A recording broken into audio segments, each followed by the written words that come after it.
Thank you very much for being here. My native language is Spanish, so I wish that English flows through my body. Okay, I will start presenting me and the reason I am here. I have been working with Moodle for 7 years approximately.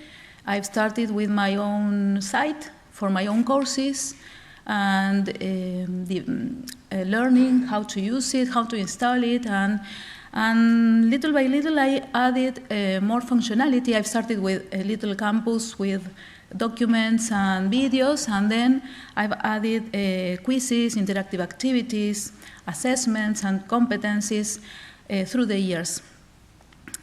With this experience over time, I also began helping other professionals to set up their Moodle sites, from the technical to content strategies. And I found many learnings in this process.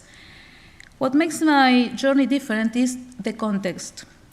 Argentina has repeated economic crises, make it hard to access to international tools.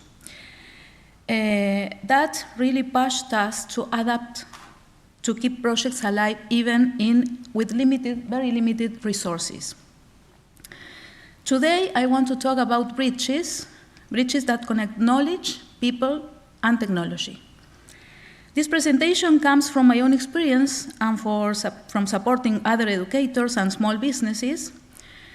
And what I've learned is the value of a human-centered approach, respecting the resources, the time, and the learning curve of each of them, and growing together in the process.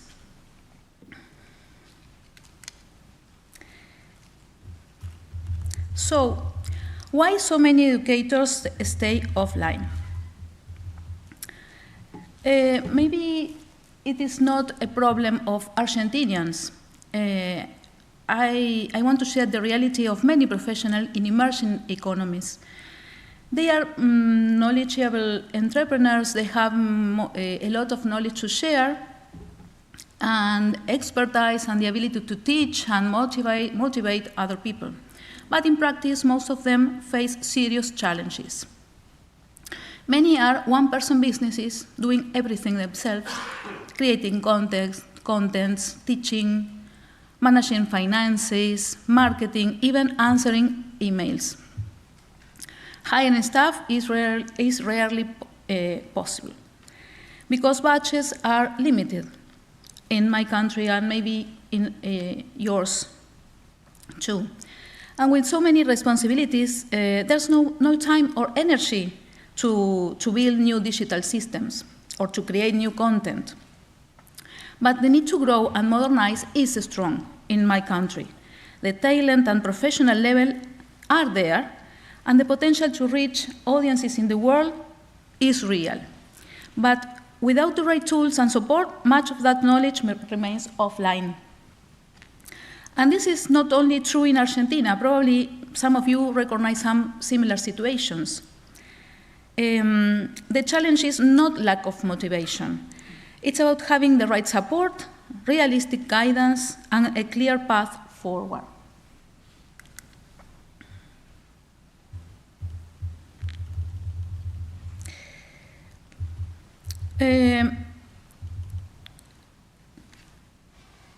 Even with very limited resources, professionals manage in our country, in Argentina, to build high-quality education and share their knowledge with the world. Argentina has shown it is possible to export talent and knowledge, even in the tough situations. This resilience, this creativity born from scarcity, is not only a local strength. It's an example for digital education everywhere. If we can build strong learning experiences with very little, imagine what can be achieved with more support when more support is available. So, what we learn in Argentina can inspire other global solutions with human-centered ways to move to education even in difficult contexts. What I'm presenting, responding to these challenges, is a framework, a simple framework that I called ALMA.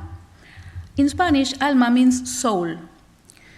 And I chose this name because it reminds us that behind every digital platform, there are people, educators and learners, with their own needs, rhythms, and resources. ALMA is not a rigid formula, but it's like a compass that guides, adapts to different realities. The goal is to make digital transformation less overwhelming and more human-centered. Besides focusing on tools and technology, ALMA puts people at the center. Their time, their learning curve, and their context. It's about building bridges that feel realistic and supportive. So educators can cross the bridge to the digital side without losing their essence. Let's see the ALMA framework. It has 4 steps. Each one is a stage in the journey of crossing the digital bridge. The first step is awakening, recognizing the educator's knowledge and the wish to share it. It's about listening, defining a vision, and opening up possibilities. The second step is landing, creating the first digital space, setting the basics, maybe the first Moodle course, the structure, and key activities. The focus here is on functionality and not perfection. The third step is mapping, designing content and redefining the educator's role. This means adapting the materials, choosing tools, and supporting the emotional shift from face-to-face to digital. The last step is alignment, refining and connecting the whole experience. Evaluation, improvement, and continuous growth. So the digital campus truly supports both teachers and learners. I observed a stop in these 4 steps steps when the educators land their first Moodle site. They are so excited, and then when they face to create new materials and to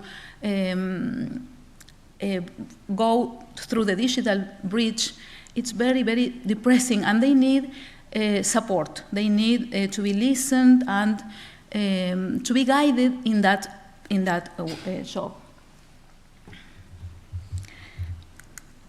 So, ALMA is not about speed. Each stage respects the educator's pace, resources, and reality.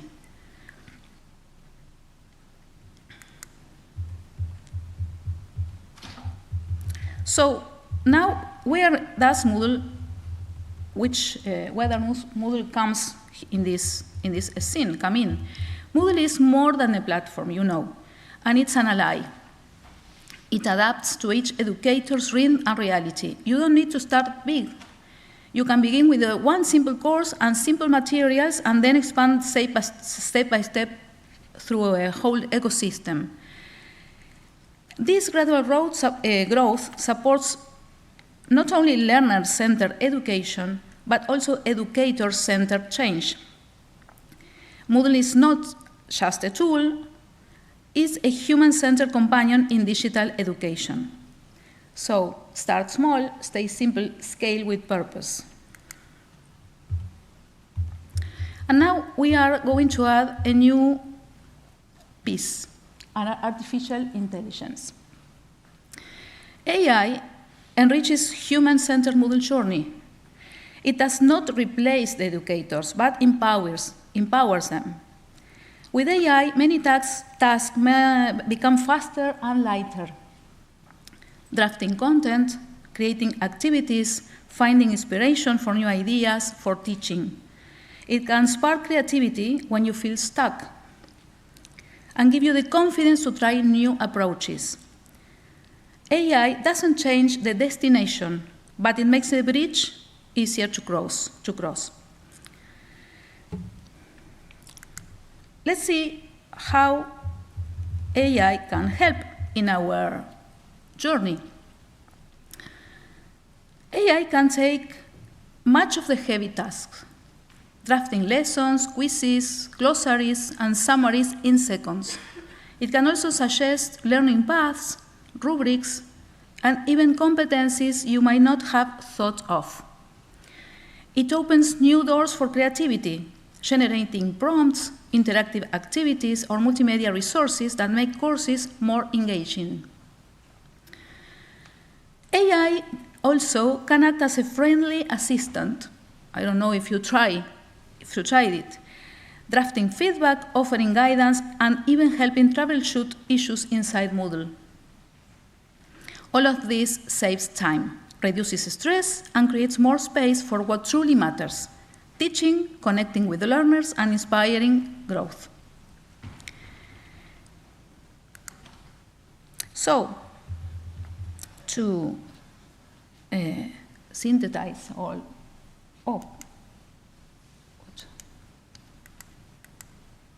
Okay. ALMA brings together a human-centered vision of and support of AI, helping educators create digital transformations.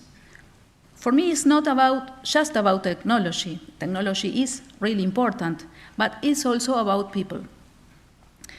And my message, after all these experiences I had with me and other professionals, is no matter how small you start, transformation is possible.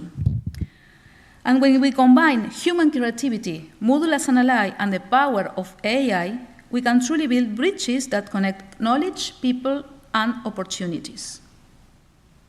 So, okay, I will open to if anybody has a question. Thank you, Vanesa. Does anyone have a question for Vanesa? You have it. I have to. Does alma have a similar meaning in Spanish? In the slides, it was in English, but I imagine it. Soul is like alma is soul in English. So the individual, like the A and the L and the awakening. Yeah. Here we have the.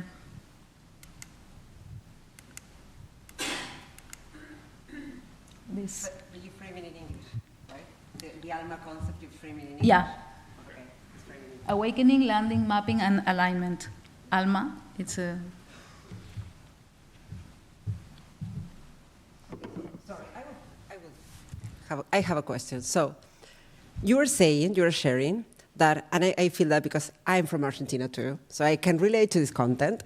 So, you were sharing that a lot of teachers struggle with that learning curve of getting into digital resources, but after seeing, this may be so complex to me, how could I actually go through that process to say that it's kind of supporting the piece of each teacher? Do you know how many, how you can, because you're centered on the person, how we can help them to go through that? So any specific tip or advice that you could share with us in terms of how we help them go through that? That's a good question. I think first listening to them, connecting with the real needs they have. In Argentina, I saw that professionals that know something are eager to share the knowledge. We have very good teachers and professionals, but they got stuck in the digital transformation. So first listening their needs and then supporting the process. It means talking to them, having meetings, and especially giving them ideas to what they can do. Because, I want my Moodle campus, and I want my digital courses, and this enthusiastic Argentinian style. And then, how can I do this? So I've learned that this was the process. So a call, hi, how are you doing? What do you think if we take a meeting so that we can define something, the first step? And if you have a course that you already gave maybe in a present form in person, we can create some materials and what you can do, and I give them some ideas what they can do. So I work my creativity also because the topics are very different, but it is a very interesting process because those professionals can see how they can create, how can they modernize their content, and well, we have AI also. I give a special point to AI as an assistant for us to create new content and to help us with new ideas, how to transform the materials to digital ones and put them all in a Moodle site. Thank you. We have a question here. Yes. Do you have any academic support for your Moodlers? Academic, what kind of? Universities, any educational institutions that support you guys? That support those guides? Uh-huh. Some things I teach them how to maybe do some things into the Moodle site themselves. But I found that some of them got stuck there too. When you say, well, I will teach you how to put your content there and manage that, sometimes with some professionals that are not technical, prefer that a technical profile helps them. So I teach them. Sometimes I give courses, how to do some things. I work with professionals, individual professionals or small businesses. Now I'm not working with institutions or big projects. This is my role, I believe. For now, I don't know in the future, but I found this interesting because it's real people with real needs that need help. And I found this process of guiding them so interesting. I don't know if I answered the question. Well, I'm getting the impression that you guys are on your own. Well, you guys what? You guys are on your own.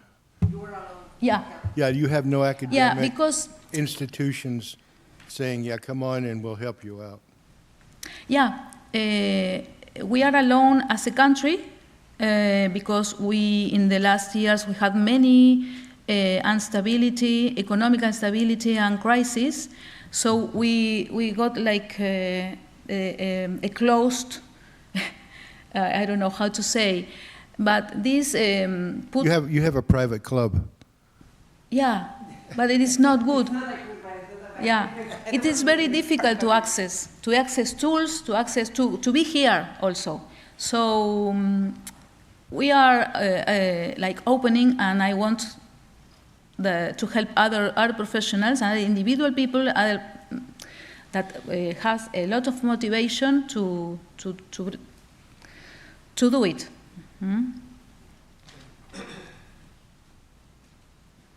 Do we have any other questions? Any one of you have a similar situation in your country? Maybe we are alone in this too.